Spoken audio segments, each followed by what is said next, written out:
கர்த்தருடைய வார்த்தை நமக்கு ஆவியாய் இருக்கிறது, ஜீவனாய் இருக்கிறது, பலனாய் இருக்கிறது.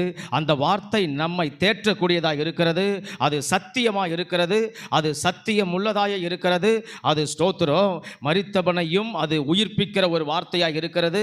சகல பிரஸ்தாபத்தை பார்க்கிலும் அந்த வார்த்தை மகிமைப்படுத்தப்பட்ட வார்த்தையாகவே இருக்கிறது. அல்லேலூயா.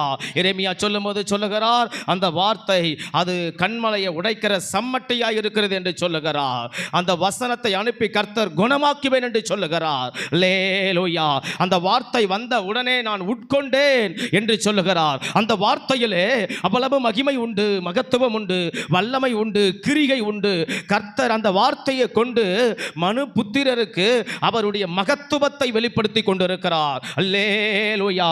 படிக்க படிக்க வெளிப்படுத்துகிறார், கேட்க கேட்க வெளிப்படுத்துகிறார், ஸ்தோத்திரம், தியானிக்க தியானிக்க வெளிப்படுத்துகிறார். அந்த வசனத்தை நாம் எந்த அளவுக்கு இருதயத்தில்